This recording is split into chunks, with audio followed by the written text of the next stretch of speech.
En el tema de plazas, están ocupadas poco más de 49,000 plazas y ustedes nos dan el dato de 53,641 plazas. Y están pidiendo un presupuesto para crear nuevas plazas, 1,607 millones para crear las plazas que se necesitarán con los nuevos tribunales que se piensan instalar en el año 24.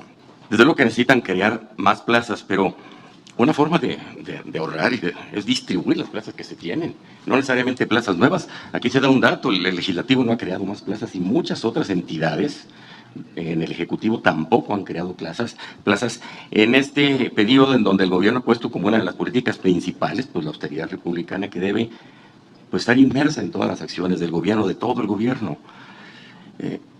Hay una diferencia de datos en el número de plazas ocupadas, o tienen plazas vacantes y están pidiendo plazas vacantes inocupadas, el ejercicio 23, y están pidiendo nuevas plazas. Aclárenos eso, por favor. Otro punto es, pues, los salarios. Miren ustedes, en sueldos bases están solicitando casi 11,000 millones de pesos, 10,912. Pero el total del capítulo 1000, o sea, todo lo que se gasta en servicios personales son más de 71,000 millones de pesos. Quiere decir que la diferencia es en compensaciones, en bonos, en otro tipo de erogaciones que hace el Poder Judicial por los servicios personales que tiene pues, jueces, magistrados, o personal operativo, etcétera. Entonces, hay un margen muy grande entre el sueldo base y todo lo que en realidad percibe cualquier empleado del Poder Judicial. Como eso sucede, pues una serie de burócratas que tienen autonomía en su presupuesto, pues han estado contratando gastos médicos mayores con empresas privadas, con aseguradores privadas que son carísimos. Tiene el uso de la palabra el diputado Juan Ramiro Robledo, presidente de la Comisión de Puntos Constitucionales. De una vez va a participar en esta primera ronda, agradeciendo la pregunta del diputado Justino Arriaga Rojas. Muchas gracias. Muchas gracias. Y gracias a ustedes por asistir y ayudarnos a trabajar en esta importante tarea. Es muy difícil restringirse los ingresos y los gastos. Es muy fácil hablar de austeridad, pero a la hora de los recortes siempre hay intereses, muchas veces muy legítimos, que se afectan. En eso estamos muy conscientes. Pero en una república, el gobierno debe gastar menos en sí mismo. Y nosotros tenemos la impresión de que el Poder Judicial gasta mucho en sí mismo, sobre todo la Suprema Corte, que no tiene contrapeso alguno, en ningún concepto. Miren, yo quiero hacer un planteamiento más de fondo, pero ejemplificar las razones por las que lo haré con 2 o 3 casos que no tengo yo explicación, primero porque no soy experto en el tema, pero segundo porque es muy complicado toda la maraña de cifras que hay, todos los conceptos a la hora que se estructuran. Pero miren ustedes, en el tema de plazas, nos llegó una comunicación hace poco de una asociación de juzgadoras del Poder Judicial Federal, en donde nos hablan de que están ocupadas poco más de 49,000 plazas y ustedes nos dan el dato de 53,641 plazas. Y están pidiendo un presupuesto para crear nuevas plazas, 1,607 millones para crear las plazas que se necesitarán con los nuevos tribunales que se piensan instalar en el año 24. Es, desde luego, comprensible que el Poder Judicial Federal, que es una estructura muy grande, pues requiere crear más órganos de impartición de justicia porque está aumentando la población y las relaciones socioeconómicas del país generan muchos conflictos que tienen que ir a dar ahí para que se diriman finalmente.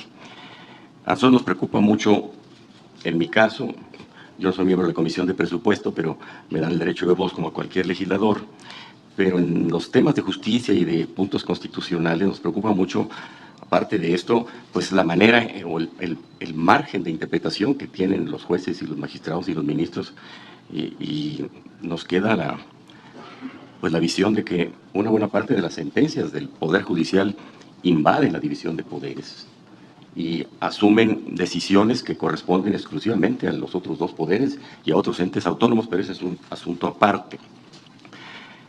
Desde luego que necesitan crear más plazas, pero una forma de ahorrar es distribuir las plazas que se tienen, no necesariamente plazas nuevas. Aquí se da un dato, el legislativo no ha creado más plazas y muchas otras entidades En el Ejecutivo tampoco han creado plazas en este periodo en donde el gobierno ha puesto como una de las políticas principales, pues la austeridad republicana que debe pues estar inmersa en todas las acciones del gobierno, de todo el gobierno. Hay una diferencia de datos en el número de plazas ocupadas, o tienen plazas vacantes y están pidiendo plazas vacantes sin ocupar, el ejercicio 23, y están pidiendo nuevas plazas. Aclárenos eso, por favor. Otro punto es, pues, los salarios. Miren ustedes, en sueldos bases están solicitando casi 11,000 millones de pesos, 10,912. Pero el total del capítulo 1000, o sea, todo lo que se gasta en servicios personales son más de 71,000 millones de pesos. Quiere decir que la diferencia es en compensaciones, en bonos, en otro tipo de erogaciones que hace el Poder Judicial por los servicios personales que tiene pues, jueces, magistrados, o personal operativo, etcétera. Entonces, hay un margen muy grande entre el sueldo base y todo lo que en realidad percibe cualquier empleado del Poder Judicial, desde el intendente hasta el ministro de la Corte. ¿Qué sucede con esto? Bueno, que se está cotizando muy poco al ISSSTE y que el ISSSTE no da suficiencia para pagar el gran servicio de la salud pública a los trabajadores del Poder Judicial y creo que en general los trabajadores de todo el gobierno federal y de los gobiernos de los estados. No se cotiza correctamente ni al ISSSTE ni todos los patrones del apartado A del artículo 123 al Seguro Social. Por eso los servicios de la salud pública no son tan eficientes ni tienen la cobertura tan amplia como quisiéramos. Como eso sucede, pues una serie de burócratas que tienen autonomía en su presupuesto, pues han estado contratando gastos médicos mayores con empresas privadas, con aseguradores privadas que son carísimos. Los fideicomisos no es el tema de esta sesión, pero sí tienen que ver, porque es presupuesto. El otro día se discutía si la Comisión de Presupuesto tiene competencia para ver el asunto que vio en el tema de la extinción de los fideicomisos. Es un asunto presupuestal, está previsto en la ley actual que regula el presupuesto y que establece responsabilidades en la materia hacendaria. Desde luego que es materia presupuestal. Entonces, ese seguro de gastos médicos complementarios es un tercer piso de seguridad médica. Después de que el ISSSTE no cubre el costo de una enfermedad por su intensidad, por su especialidad o por su prolongación, porque se le cotiza muy poco al ISSSTE, pues entonces hay que pagarle a los aseguradores y a los hospitales privados con un seguro colectivo carísimo. Y si ese seguro no ajusta, entonces hay todavía un fideicomiso para en tercer piso pagar gastos médicos, ahí sí sin límite, pero es un seguro que no está utilizando prácticamente, que tiene muy poco dinero. Y bueno, este es un ejemplo de cómo pudiéramos reconformar el presupuesto y el gasto por servicios personales y las cotizaciones a los organismos públicos de seguridad, pues para bien del país. No lo estamos haciendo, ni ustedes, ni nosotros, ni pues prácticamente nadie cotiza correctamente todo el salario de los trabajadores.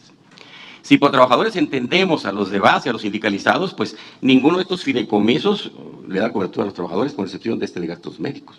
Si por trabajadores entendemos, pues cualquiera que ejerce un servicio, pues entonces sí, a los magistrados y a los jueces sí los cubren. Tampoco encontramos que hubiera aportaciones de esos trabajadores a estos fideicomisos. Y si bien se constituyeron en un inicio con la anterior ley, que no los regulaba, no todos se constituyeron antes, muchos se han constituido después. Y si bien se constituyeron después, fueron sin que hubiera una partida presupuestal en los años anteriores que los autorizara.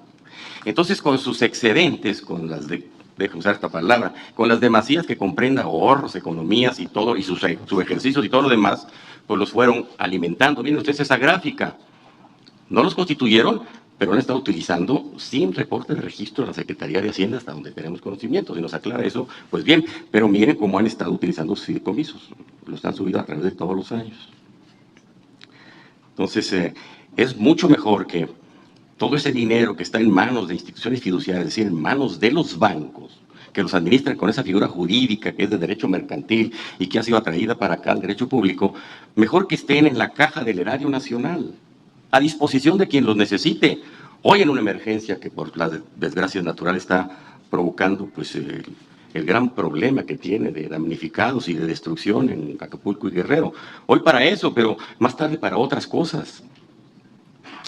Entonces, ajustes sí podemos hacer en sueldos, en plazas, para intentar conseguir que en nuestro país pues tome realidad la condición de ser un país republicano. Quizás fuera bueno que ustedes hicieran una revisión de todos estos conceptos, que hicieran un planteamiento de lo más austero que les sea posible y se lo presenten al presidente de la Comisión de Presupuesto en los siguientes días, a ver hasta dónde puede ser razonable que la Corte y el Consejo de la Judicatura, que de por sí están separados inexplicablemente en muchos conceptos, también presupuesto. ¿Qué razón hay para que la Corte tenga un presupuesto autónomo dentro del presupuesto autónomo del Poder Judicial? Es uno solo y finalmente es dinero nacional, ¿no? Y se lo presentan al presidente de la Comisión de Presupuesto para intentar ese ajuste republicano. Yo creo que es posible en muchos conceptos, particularmente en servicios personales, que es lo que lleva el mayor gasto. Muchas gracias. Muchas gracias.